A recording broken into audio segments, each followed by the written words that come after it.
Hi everyone, welcome back to my channel Heman stories. ఈ వీడియోలో పిల్లలకి స్నాక్స్ ఎలా ప్రిపేర్ చేయాలో చూద్దాం రండి. Day 1 snacks cornflakes. ఒక కడాయిలో ఆయిల్ వేసుకొని ఆయిల్ బాగా హీట్ అయిన తర్వాత ఇలా కార్న్ఫ్లిక్స్ వేసుకోండి. వేసుకున్న తర్వాత అవి బాగా ఫ్రై అయ్యేంత వరకు ఫ్రై చేసుకొని ఇలా వీడియోలో చూపిస్తున్నట్లుగా ఒక గెంటి తీసుకొని ఆ గరిటెతోటి ఇలా ఆయిల్ మొత్తం బాగా వంపుకొని ఒక దబర్లోకి తీసి పెట్టుకున్న తర్వాత కొంచెం సాల్టు, మీకు ఎంత కావాలనుకుంటున్నారో అంత కారం ఎక్కువ కావాలనుకుంటే ఎక్కువ కలుపుకోండి, లేకపోతే పిల్లలకి కదా కొంచెం తక్కువే వేసుకొని ఇట్లా కలబెట్టుకొని బాగా మిక్స్ చేసుకున్న తర్వాత ఇట్లా బాక్స్లోకి సర్వ్ చేయండి. డే 2 స్వీట్ కార్న్ అనమాట. స్వీట్ కార్న్ ఒకటి తీసుకున్నాను నేను. దాన్ని మొత్తం ఇలా పీల్ చేసి పెట్టుకొని ఫాస్ట్ ఫార్వర్డ్లో పెట్టేశాను అనమాట. పీల్ చేసుకునేదంతా కొంచెం లాంగ్ వీడియో అవుతుందని ఇట్లా మొత్తం పీల్ చేసి పెట్టుకొని దాన్ని 2 పీసెస్గా కట్ చేసుకోవాలి. కట్ చేసుకున్న దాన్ని ఒక కడాయిలోకి వేసుకొని వాటర్ పోసుకొని స్టవ్ పైన పెట్టేసుకోండి. సిమ్లో పెట్టుకోండి. ఒక 10 to 20 minutes. స్వీట్ కార్న్ కాబట్టి ఫాస్ట్గా ఉడికిపోతుంది. ఇట్లా ఉడికిపోయిన తర్వాత తీసి పెట్టుకోండి. ఒక ప్లేట్లోకి తీసి పెట్టుకొని కొంచెం కూల్ అయిన తర్వాత వాటిని ఇత్తనాలన్నీ తీసేసి ఇట్లా బాక్స్లోకి వేసుకోండి. డే 3 పాప్కార్న్ అనమాట.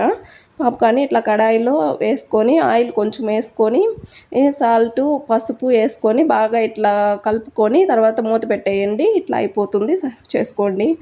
తర్వాత రెడ్ కౌ పీస్ అంటే అలసందలు అనమాట. అలసందల్ని బాగా క్లీన్ చేసి పెట్టుకొని ఇట్లా ఒక కుక్కర్ దబర్లో పెట్టుకొని సాల్ట్ వేసుకొని వాటర్ పోసుకొని ఇట్లా కుక్కర్ దబర్లో పెట్టేసేయండి. ఒక్క విజిల్ వస్తే చాలు, మెత్తగా బాగా ఉడికిపోతుంది అనమాట. ఇట్లా ఉడికిపోతుంది.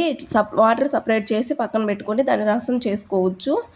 ఇలా బాగా ఉడికిపోతుంది.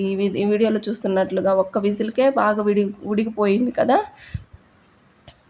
తీసుకొని దాన్ని బాక్స్లోకి సర్వ్ చేసుకోండి. తర్వాత వీటిల్నే మనము తిరుగుమాత కూడా వేసుకోవచ్చు అనమాట. పిల్లలకి తిరుగుమాత వేయడము మంచిది కాదు కదా, కొంచెం ఆయిల్ తగులుతుంది కదా స్కూల్కి అని ఇలా విడిగా నేను తీసి పెట్టుకొని ఆనియను ఇట్లా పోపు దినుసులు, ఆనియను, కరివేపాకు వేసుకొని కొంచెం బాగా ఫ్రై అయిన తర్వాత అలసందలు కూడా యాడ్ చేసుకొని ఇట్లా మిక్స్ చేసుకుంటూ కొంచెం కాసేపు ఉంచుకొని స్టవ్ ఆఫ్ చేసేసుకోండి. ఇవి మనం తినడానికి బాగుంటాయి అన్నమాట. తర్వాత డే 5 క్యారెట్ అనమాట. ఈరోజు సింపుల్ స్నాకే పెట్టేస్తున్నాను. డే 5లో ఈ క్యారెట్ క్లీన్ చేసుకొని ఇట్లా సన్నగా కట్ చేసి పెట్టుకోండి. పిల్లలకు కాబట్టి సన్నగా కట్ చేసి పెట్టుకోండి. ఇలా కట్ చేసి పెట్టుకొని బాక్స్లోకి వేసేసుకోండి. దీంతో పాటు క్యారెట్ కొంచెం బోరింగ్ అనిపిస్తుంది కాబట్టి 2 డేట్స్ కూడా పెడుతున్నాను. దాంట్లో సీడ్ ఉంటుంది కదా, అది తీసి పక్కన పడేసి ఇట్లా పెట్టేయండి. Thank you for watching. Please subscribe my channel. Bye bye.